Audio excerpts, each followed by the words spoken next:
लेकिन वैक्सीनेशन जैसे मैंने कहा, कंपनियों को लगातार केंद्र सरकार प्रयत्न कर रही है, शायद जून तक जो है। जब आपने कहा कि राज्य 50% अपने लेवल पर ट्राई करे, उस वक्त कोवैक्सीन बनाने वाली कंपनी ने कहा हमारे पास तो जुलाई तक की बुकिंग है।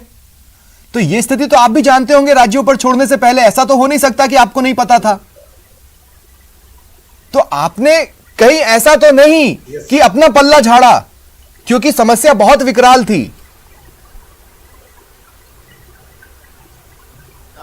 केंद्र को, राज्यों को बैठ करके हमको इसका समाधान करना पड़ेगा। समस्या निश्चित रूप से समय समय पर आएंगी। कोई भी चीज आती है, एकदम से उसका बढ़ाव आता है तो उससे समस्या का समाधान होगा, लेकिन समस्या का समाधान रात दिन डॉक्टर सिराज जी, प्रताप सिंह खाचरियावास और रघु शर्मा जी यदि केंद्र को कोसते रहेंगे, अपनी एनर्जी उसमें लगाएंगे और इन व्यवस्थाओं में नहीं लगाएंगे तो ये व्यवस्थाएं ठीक कैसे होगी?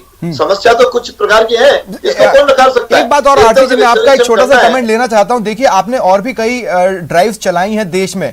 एक बहुत लंबे वक्त तक आप भी केंद्र सरकार में रहे, आपको भी पता है कि दूध का दूध और पानी का पानी क्या होता है। जब आप मांग उठा रहे थे, आपको भी पता था कि इतना प्रोडक्शन नहीं है, फिर भी आप मांग उठाए जा रहे थे। अब आपने सबकी भूख बढ़ा दी, सब बहुत ज्यादा डरे हुए हैं, तो थोड़ी जिम्मेदारी तो आपको भी उठानी पड़ेगी, क्योंकि ये हवा तो आपने भी भड़काई है।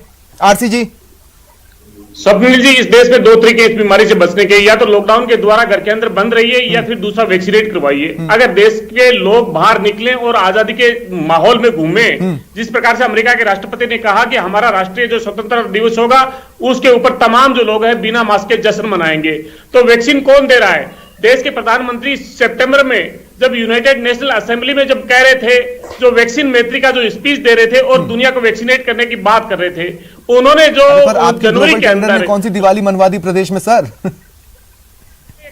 मैं ये कह रहा हूं उन्होंने भेजी है ना। लोग पूछ रहे हैं, शुक्र है कि राजस्थान के लोगों को उन्होंने पोस्टर नहीं लगाए, वरना वो तो गिरफ्तार करते। प्रधानमंत्री मोदी जी से जिन्होंने वैक्सीन मांगी उनको तो गिरफ्तार कर रहे हैं। दिल्ली में कितने आपको पता है FIR कितने लोगों को? ठीक है, जो वैक्सीन मांग रहा है उनको। लास्ट कमेंट धीरज जी, मैं एक बार फिर आपके पास आ रहा हूं। Right from the day one, जब से कोरोना इस देश में आया है, सारी फाइट, सारी व्यवस्थाएं रूरल फ्रेंडली नहीं थी, वैक्सीनेशन ड्राइव में भी नहीं है, और उनको रूरल फ्रेंडली बनाना पड़ेगा।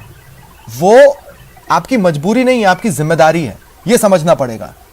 फिर भले ही वो सेंटर हो या स्टेट हो, मुझे कोई मतलब नहीं है बीजेपी या कांग्रेस।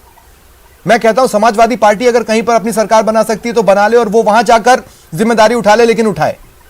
जिम्मेदारी से भागना किसी को नहीं है। इस वक्त गांव को बचाना सबसे ज्यादा जरूरी है।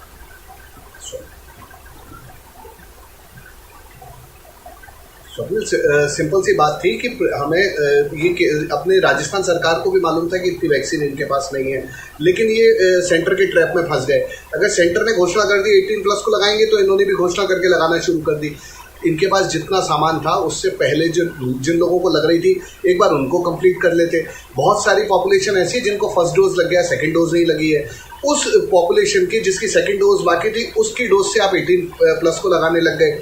उसमें आप आ गए इसके टेक्नोलॉजी के ट्रैप में, कि जहाँ पे आप टेक्नोलॉजी में ये बच्चे जितने हैं वो इतने फास्ट थे, 18+ वाले, 18 से 45 वाले, इन्होंने एक साथ बैठ के ग्रुप बना के अपने आप को एक फोन नंबर से 6 लोगों को किया, सारे दोस्तों ने एक साथ करा और ये सब रजिस्टर हो गए। वो लोग जो वो सारे फंस गए, इनके पास वैक्सीन आई नहीं। मैंने इसीलिए शुरुआत में कहा दोनों तरफ से हो रही है। वो लोग जो डरे हुए हैं, मेरी डिबेट उनके खिलाफ नहीं है। मैंने शुरुआत में ये साफ किया, और मैं शहरों के भी खिलाफ नहीं हूं। मैं सिर्फ ये कह रहा हूं कि रूरल फ्रेंडली क्यों नहीं है चीजें, सिर्फ इतनी सी बात। चलिए, बहुत बहुत शुक्रिया आप सभी का मेरे साथ जुड़ने के लिए और इस चर्चा में शामिल होने के लिए। यह था आज का प्राइम डिबेट। नमस्कार।